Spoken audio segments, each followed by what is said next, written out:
네, 오늘 짱 랭킹 5 시작하도록 하겠습니다. 오늘도 키워드 놓고 전략 고민 두 분과 함께 해볼 텐데요. 소개 먼저 해드리겠습니다. IS 김태승 본부장, KM투자 파트너스 김성훈 대표 모셨습니다. 어서 오십시오. 안녕하세요. 안녕하세요. 네, 안녕하세요. 자, 오늘도 다각도에서 시장을 관통하는 키워드 분석해 보도록 하겠습니다. 자, 먼저 오늘 첫 번째부터 확인을 해볼 텐데요. 탑2의 흐름은 좀 약하지만 소부장단에서의 온기, 열기 이어지고 있는 상황입니다. 가장 큰 이슈 먼저 커버하면서 전략 고민 같이 해볼 텐데요. 엔비디아가 인텔 투자했다. 여기서부터 출발을 해보겠습니다. 김성훈 대표님께 첫 번째 질문 좀 드려보도록 할게요.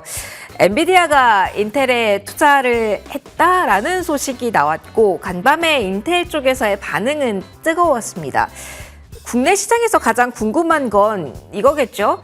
정말 시너지를 위해서인가? 왜 투자했을까?부터 그런 국내 관련주에 진짜 수혜가 있는 건가? 이슈 주목도 높일까? 이 점일 것 같습니다.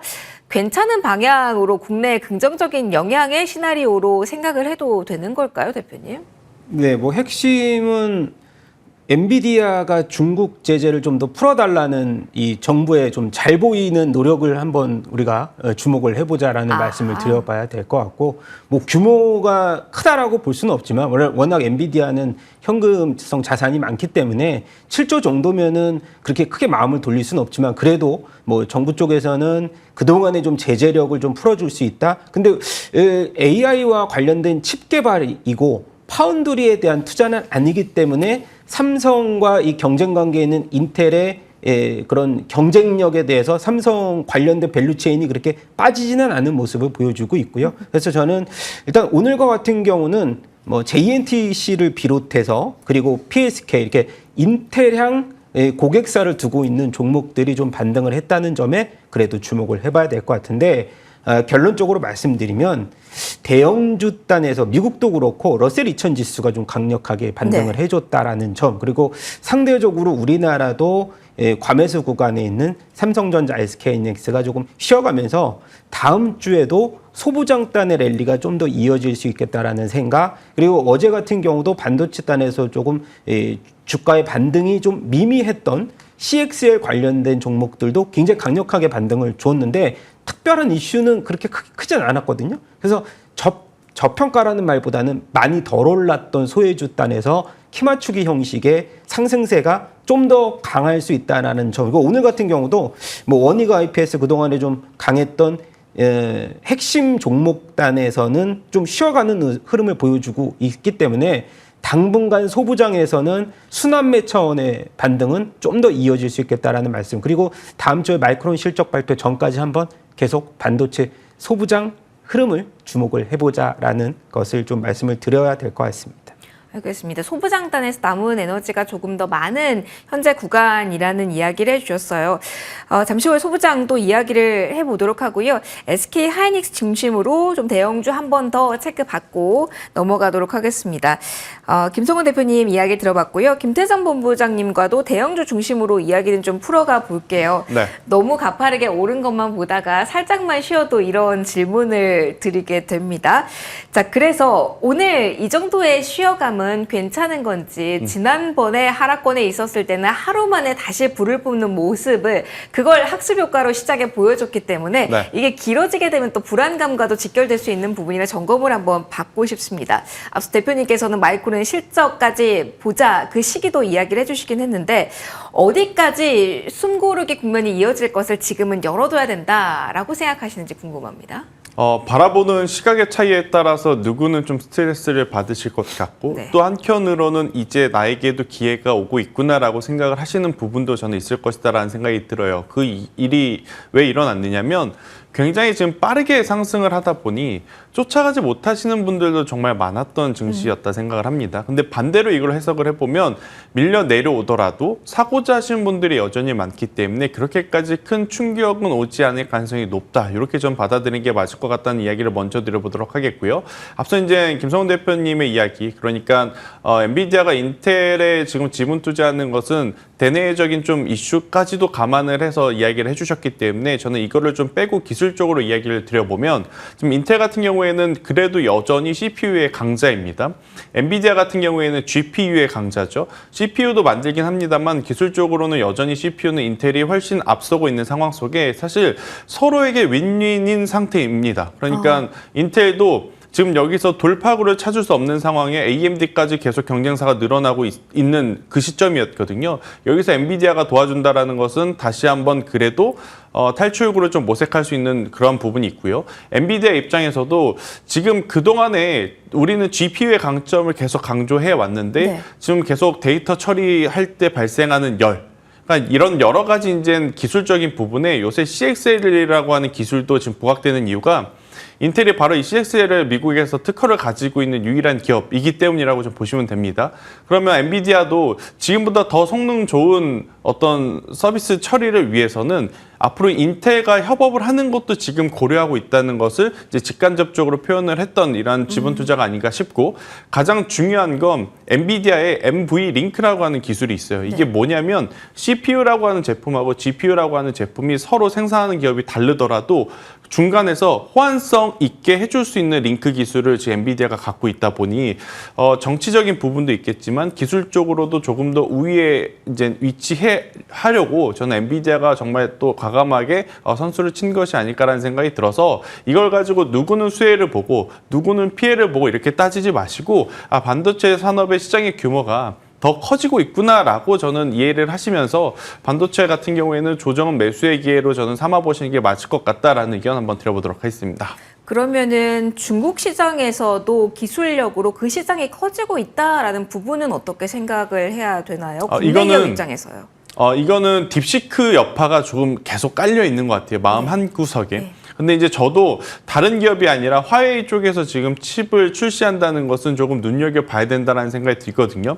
뭐 많이들 아시겠지만 다른 기업들보다 화웨이 같은 경우에는 중국 내에서도 가장 지금 기술적으로 앞서 있는 기업인데 이쪽에서 AI 칩을 지금 발표한다라고 했고, 실제 만약 그 성능 자체가 엔비디아의 저가형입니다. 고사양 말고 저사양의 어떤 칩보다도 훨씬 더 우월하거나 수율적으로도 잘 잡힌, 균형 잡힌 상태의 어떤 이야기들이 나오게 되면 시장에 한번 큰 충격은 주긴 하겠지만 여러분들이 이걸 아셔야 돼요. 데이터 센터를 한번 지으면 천년만년 계속 쓸 수 있는 게 아닙니다. 2년 반 혹은 3년에 한 번씩 그 HBM을 계속 갈아줘야 돼요. 지금은 누구보다 빠르게 인프라 투자하는 것에 집중을 했다면 이제 벌써 엔비디아가 HBM을 필두로 시장에 선점한 지 2년이 넘어가는 시점에 교체 주기에 대한 이야기가 나오고 있습니다. 그런데 기존에 고사양 제품을 썼던 데이터 센터를 후발 혹은 저사양 제품으로 교체할 가능성은 저는 전혀 없다라는 것을 이제 돌이켜보면 기존의 강자는 계속 강자의 확률이 높으니 중국 쪽에서 나오는 이야기가 순간적으로 센티멘탈적인 변화는 줄 수는 있겠지만 저는 결국에는 엔비디아, 또 우리나라에서는 삼성전자와 SK하이닉스 그리고 한미반도체, 이스페타시스 이러한 쪽은 그때가 저는 기회라고 좀 말씀드려보도록 하겠습니다. 기회가 아직 남아있다라는 네. 시선으로 정리를 해주셨습니다. 소부장에 조금 더 포커스 맞춰서 김성훈 대표님과 질문 더 가보도록 할게요. 제가 이걸 마지막으로 좀 빼놓은 이유는 대표님, 요즘 까다롭다라고 생각을 많이 하시더라고요. 이미 오른쪽이 더 가기도 하는데 저가형에서 조금 더 올라오는 쪽도 있고, 오늘 뭐 인텔의 수혜 섹터에서 움직일 수 있는 소부장을 전면에 제가 세워서 들고 오긴 했지만 어디를 골라야 될지 지금 상황에서의 기회가 어디 남아있는지 많이 투자자분들은 헷갈리신다고 해요. 딱 지금을 타이밍으로 본다면 그러면 다음 주까지 마이크론 실적 발표 전까지는 소부장이라면 단기간에 수익을 극대화할 수 있는 키워드는 어떤 종목군이라고 보시는지요? 당연히 HBM의 키워드가 전면으로 내세워야 되겠죠. HBM이요? 그렇죠. 근데 지금 흐름에서 딱 보니까 펀더멘탈적으로 이제 3분기 실적으로 이제 넘어가는 찰나거든요. 왜냐하면 삼성전자 이제 잠정 실적 발표가 시간이 지나가면 굉장히 빠르게 좀 다가오기 때문에, 그리고 나서 이제 우리가 항상 얘기했듯이 삼성전자의 이제 뭐 피포 관련된, 그리고 SK하이닉스의 M15X 이렇게 공정에서 장비단의 이제 발주가 시작이 되면서 원익 IPS라는 게 먼저 흑자 전환으로 돌아섰고, 그러면 일단 저희가 생각하는, 앞서서 CXL 얘기를 했지만 전반적으로 우리가 그 펀더멘탈을 놓고 보면 굉장히 룸이 빈 종목들이 최근에 많이 네. 상승을 했단 말이죠. 그럼 3분기 실적 발표가 앞두고 나서 이런 흐름들이 계속될지 여부는 저는 앞서서 이제 우리 학습 효과를 지켜보고 나서는 그런 종목들은 고점에서 다시 하락할 가능성들이 너무 큽니다. 그래서 저는 지금의 대장주 역할을 했던 HBM 라인에서는 뭐 이스페타시스 우리가 제가 얘기 안 해도 다 아실 거예요. 그래서 원희가입에 필두로 해서 뭐 이스페타시스, 리노공 이렇게 대장주격의 종목들로 나중에는 꾸려 나가시는 게 뒤탈이 없다라는 말씀을 꼭 드려보고 싶습니다. 안정성도 동반한 쪽을 키로 내세워 주셨습니다. 반도체 투톱에 대한 흐름과 그리고 소부장단에서 전략 아이디어 좀 고민을 해봤습니다. 다음으로 좀 넘어갈게요. 제약바이오에 대한 이야기를 해볼 겁니다. 약간 반박자 빠르게 국내 시장이 움직인다라고 봐야 될까요? 하루 전에는 반도체가 유독 강했는데요. 오늘 바이오 쪽에서의 움직임에 무게를 둬야 되지 않나라는 이야기가 서서히 좀 많이 나오는 시점입니다.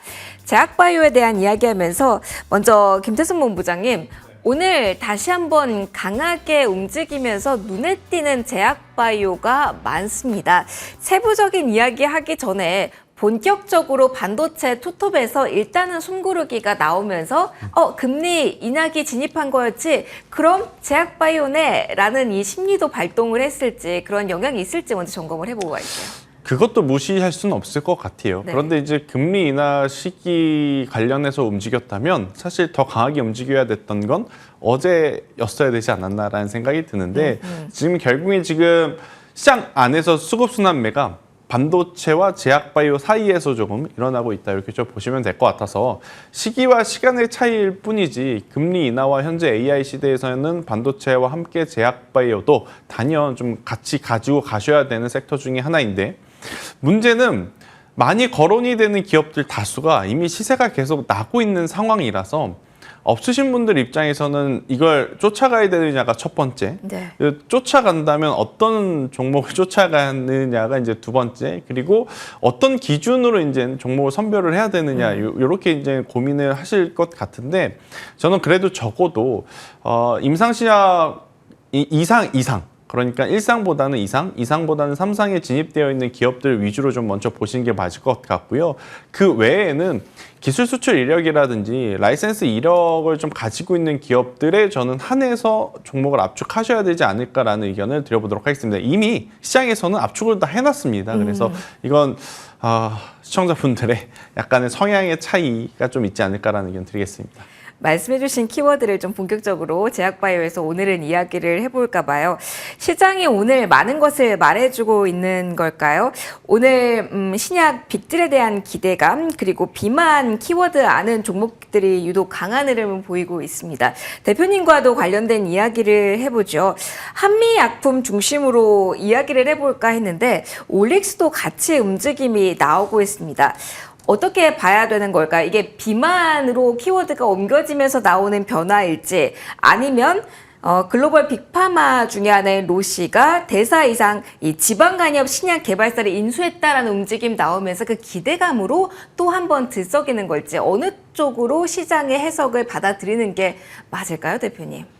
올릭스는 두 가지 모멘텀을 다 탑재를 해서 오늘 네. 워낙 강한 흐름을 맞아요. 보여주고 있어서 이게 이제 유전자 발현, 이 암의 발현을 억제하는 그런 이제 플랫폼을 하나 갖고 있고 뭐 오늘과 같은 경우는 미국 시장에서 로슈의 이 팔구바이오 인수가 가장 큰 이슈가 된 것 같은데 미국 성인 환자의 한 24% 정도가 이 메쉬 증후군 후보군이거든요. 거기서 또 10%가 환자로 됐고 비알코올성 지방간염 같은 경우는 저도 갖고 있고요. 그 물질을. 그래서 아이고야. 우리나라 사람도 사실 이 메스 후보군들이 굉장히 많거든요. 그래서 이 치료제가 나왔을 때 파급 효과가 굉장히 큰데 이 비만 치료제를 중심으로 확장성이 메쉬로 이동했다는 거 거기서 올릭스가 사실 1조 정도 됐을 때도 싸다라는 의견이 많았어요. 왜냐면 과거에 이제 ABL 바이오도 막 5조 이상 넘어가는 그런 빅파마 업체와의 기술 이전 종목들이 여러 개 있었는데 그 중에서 올릭스가 1조가 돌파했어요.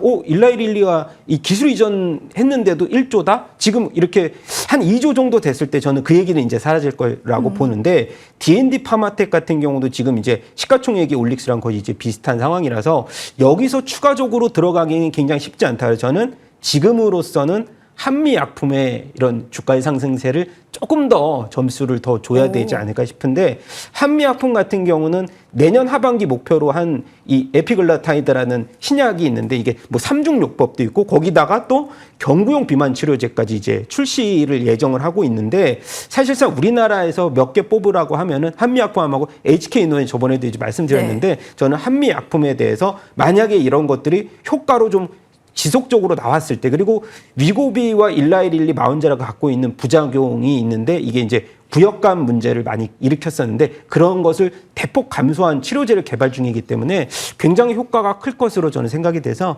일단은 이런 이 메스 치료제와 비만 치료제 전반적으로 다 같이 본다면 지금에 투자할 자리는 한미약품이 조금 더 유리한 상황이다라는 말씀을 좀 전해드리고 싶습니다. 그럼 대표님 한미약품 생각을 하면 최근까지만 하더라도 아니면 아직도 진행 중이기 하기 때문에 경영권 관련 여진이 이어지면서 이게 주가에 영향을 주지 않을까라는 생각을 하시는 분들도 분명히 계실 것 같은데 이 점은 어떻게 봐야 될까요? 그 얘기가 좀 오래됐어요. 제가 알기로는. 그리고 그 문제가 터졌을 때 사실 한미사이언스 주가가 오히려 이제 반등폭을 굉장히 크게 줬고 한미약품에 대해서는 한미약품이 원래 이제 그 주가의 특성상 굉장히 무거웠기 때문에 네. 그런 여파에 대해서 크게 작용하지 않아서 앞으로도 경영권 이슈가 터졌을 때 한미사이언스를 중심으로 반등폭이 굉장히 클 수 있는 반면에 한미약품은 그 이슈에는 조금 자유롭지 않을까라는 말씀. 근데 이제 그때 경영권 이슈가 더 촉발이 됐을 때는 또 변동성은 있을 수 있겠지만 그 이슈보다는 저는 다른 이런 신약 개발 이슈에 좀 초점 맞춰 주셨으면 좋겠습니다. 기본적인 펀더멘탈 가지고 있는 역량에 조금 더 포커스를 맞춰보자라는 이야기 해주셨습니다. 오늘 비만 쪽에 강한 탄력이 워낙 확인이 돼서요. 관련된 이야기 본부장님과도 이어가도록 하겠습니다. 비만 키워드 계속 주목해야 된다라고 보시는지 오늘 원픽을 슬쩍 보니까 이쪽에 대한 관심을 가지고 계신 것 같아서 네. 원픽으로 이야기 시작을 해보죠. 제약발 쪽에서 이 종목 왜 원픽으로 가져오셨을까요? 제가 오늘 가지고 온 종목은 삼천당 제약인데 이게 비만 당뇨 치료제 쪽에도 굉장히 잘 붙어 있지만 네. 그냥 이걸 떠나서 에스페스 플랫폼이라고 하는 부분을 여러분들이 좀 기억을 하셨으면 좋겠습니다. 그러니까 바이오시밀러라든지 제네릭으로 이제 제품을 전환하더라도 이걸 경구용으로 만들 수 있다면 정말 많은 분들이 이용하실 수 있고 접근성이 낮아지기 때문에 이 기술을 가지고 있는 기업들은 자연스럽게 주가의 성장을 할 만한 돈을 벌 수 있다. 이렇게 좀 보시면 될 것 같은데 바로 이 에스페스 플랫폼을 가지고 있는 기업이 바로 이제 삼천단 제약이라고 좀 보시면 돼요. 그러니까 해당 어떤 플랫폼을 통해서 계속해서 이제 경구용으로 전환을 할 수 있는 기술력을 가지고 있다는 걸 이게 기본 베이스로 깔고 여기에 삼천당 제약 같은 경우에는 아일리아 바이오시밀러에 대한 당연히 기대감을 올해 하반기라든지 내년 상반기에 계속 갖고 있는 상황이라 저는 현재 구간에서 고민하시는 것보다는 우리가 한번 트레이딩 전략을 세워보시는 게 맞지 않을까라는 생각이 들어요. 그래서 삼천당 제약을 좀 가지고 왔고요.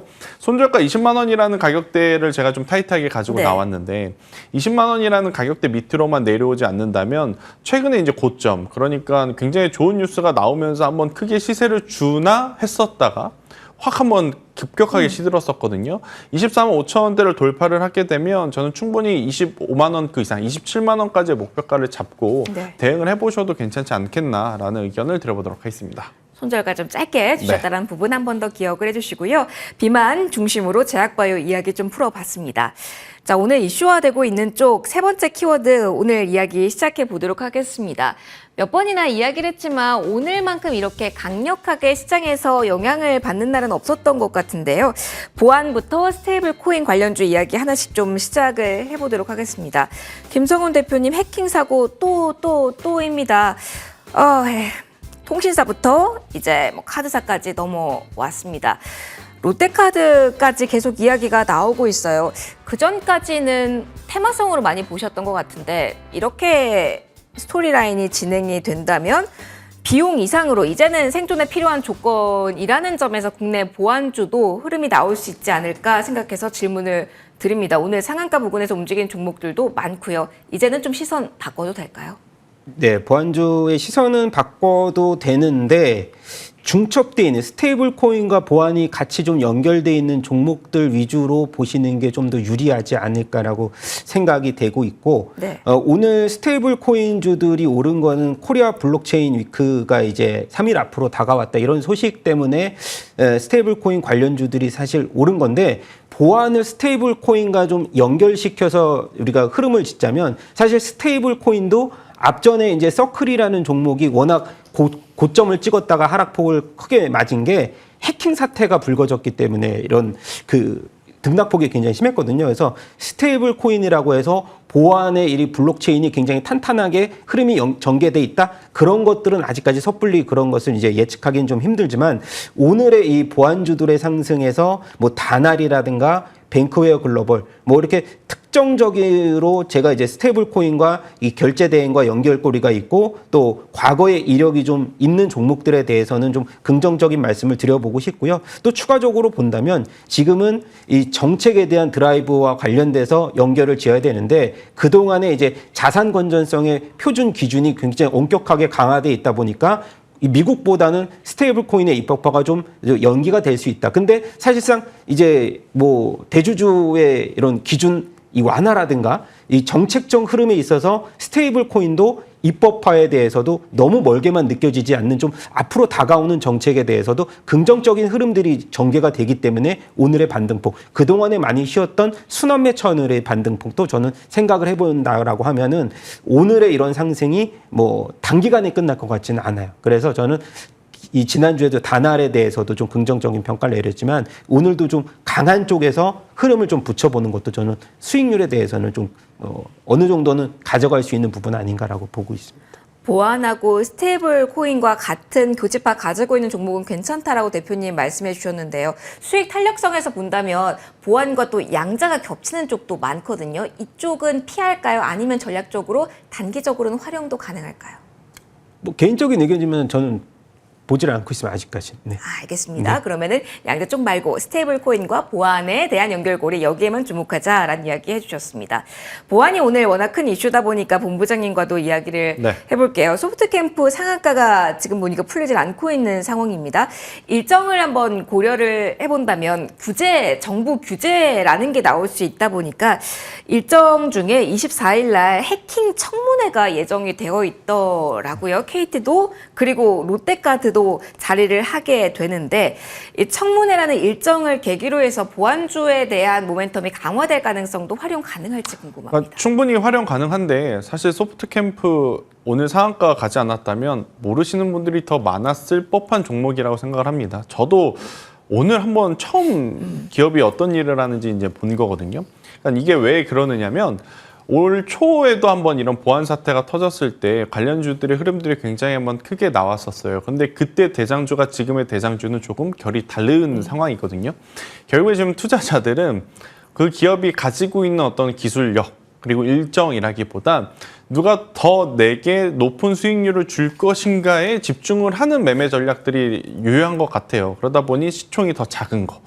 그리고 호가의 물량이 더 얇은 것. 그러다 보니 오늘 소프트캠프가 이렇게 상한가로 들어가지 않았나 싶은데 본질적인 보안에 대한 부분을 좀 따로 떼놓고 보면 저는 보안 산업을 통해서 자생으로 실제 실적이 나오는 기업은 몇 개 없기 때문에 그 기업에 국한해서 보셔야 된다는 생각이 듭니다. 뭐 여러분들이 알고 계시는 뭐 암랩도 있겠지만 저는 개인적으로 라운시큐어라고 하는 기업이 가장 안전해 보인다라고 생각이 들어요. 지금 이번에 청문회 여는 주체들도 정부 입장이 있고 그리고 이제 정부 쪽에서도 보안에 대한 이야기를 누구보다 이번에 강하게 한 상황이다 보니 공공기관의 수주를 많이 받은 기업이 마지막까지 저는 살아남을 가능성이 높다라는 기준으로 보면 라운시큐어의 현재의 위치는 굉장히 매력적으로 보여질 수 있지 않나라고 설명드리겠습니다. 알겠습니다. 관련된 이야기들 오늘 보안부터 스테이블 코인 골고루 좀 해보고 있습니다. 이 가운데 하나 궁금한 부분이 카카오 그룹주, 그중에서 카카오의 향방입니다. 대표님과 이야기를 해볼까요? 카카오 하면 저는 지난주 금요일부터는 김성훈 대표님 생각이 나더라고요. 그러면서 카카오 10만 원, 카카오 10만 원 이 생각이 떠나질 않아서. 그런데 궁금합니다. 23일 이벤트도 있고 그러면서 오늘장 중심으로 스테이블 코인에 대한 관심도가 또 한 번 높아지고 있잖아요. 모든 퍼즐이 이쪽을 향해 가고 있다라는 느낌도 드는 상황입니다. 지금 재료상으로 봤을 땐 카카오에 대한 기대감을 한 번 더 위로 키워도 되는 시점일까요?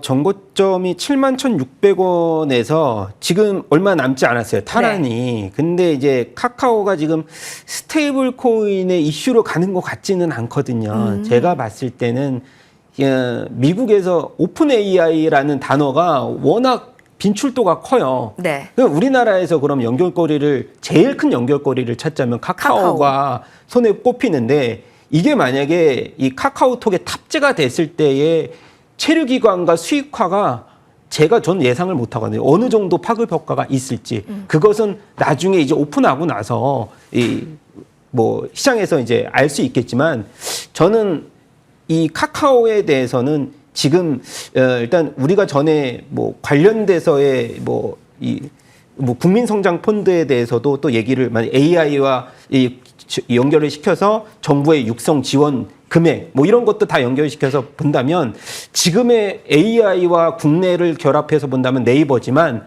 그것보다 전 더 큰 모멘텀은 오픈 AI의 모멘텀을 카카오에 심어준다면 전고점에 대한 논리 그리고 10만 원에 대한 논리는 다음에 제가 또 2차적으로 그것을 썰을 풀 수 있는 가능성들이 좀 미리 좀 예견이 돼 있다라고 보는데 지금 당장에서는 저는 전고점에 대한 돌파 가능성들을 일단은 지켜보자라는 말씀을 드려보고 싶고 오픈 AI 협업이 얼마 남지 않았기 때문에 미리 선반영이 될 수 있는 그런 수급이 지금 존재할 수 있다라는 말씀을 좀 드려봐야 될 것 같아요. 전고점 돌파 이걸 봐야 되고 오픈 AI 키워드를 봐야 된다라는 이야기 카카오 중심으로까지 이야기를 해봤습니다.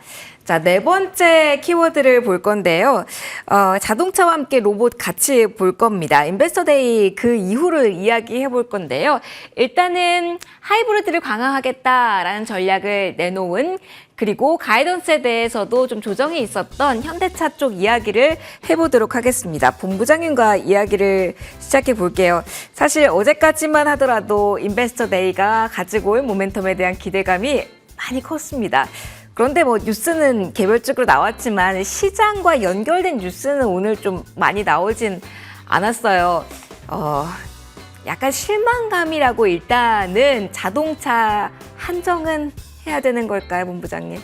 일단 실망감들이 지금 시장에 여실히 나타나고 있는 게 보여지죠. 그러니까 로봇주들이 다 같이 지금 밀리는 게 아니라 LG 묻은 로봇주들은 오히려 지금 잘 가는 상황이고 현대 기대를 좀 받았던 쪽은 오히려 좀 밀리는 상황이기 때문에 실망감들이 좀 여실히 나타나고 있다고 보여집니다. 일단 가장 중요한 건 이거죠.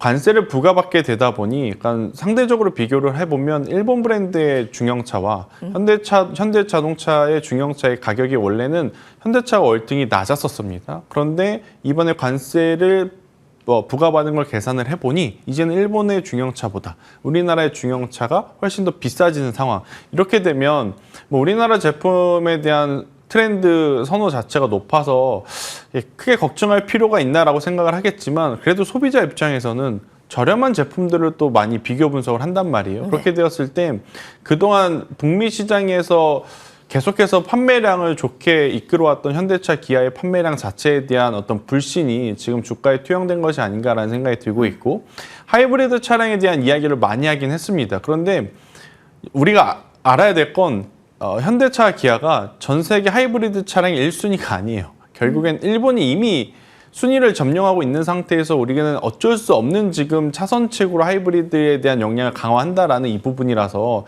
본질적으로 어떤 개선책이라고 볼 수는 없는 상황이라서 저는 현대차 같은 경우에는 가격적인 메리트는 물론 있습니다. 네. 이들이 지금까지 어떻게 보면 발생한 실적 대비해서는 하지만 공격적으로 따라붙기엔 그러니까 떨어지는 칼날은 잡기에는 지금은 다소 좀 무리가 있지 않겠는가라는 의견 드려보도록 하겠습니다.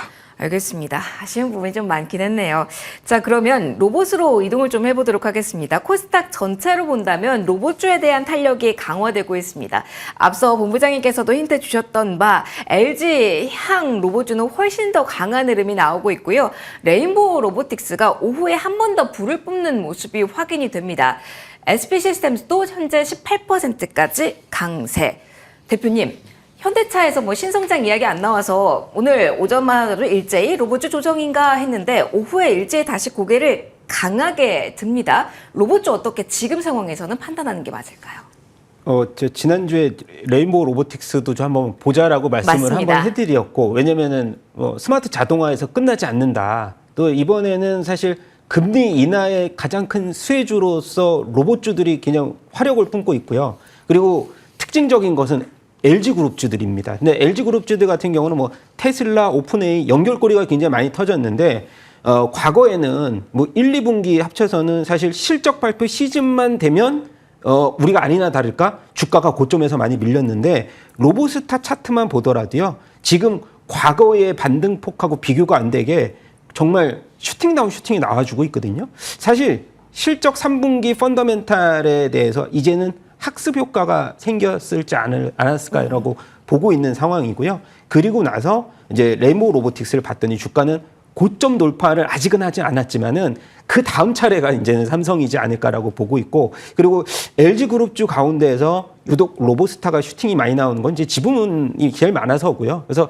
저는 사실 이제 로보스타가 지금 시점에서는 접근이 굉장히 불가능한 시점이라고 보는 건 맞지만, 대안책으로 레인보우 로보틱스도 있을 거고요. 그동안에 좀 많이 부진했던 로봇주들 같은 경우는 뭐 뉴로메카도 있을 거고요. 종목들이 좀 다양한데 반도체 소부장의 이런 그 흐름을 봤다라고 하면 굉장히 많은 먹거리들은 여전히 로봇주들에 남아있다. 그것만 말씀을 드려야 될 것 같습니다. 로봇주 아직 에너지 남아있다라는 핵심적인 부분 마지막 멘트로 해주셨습니다.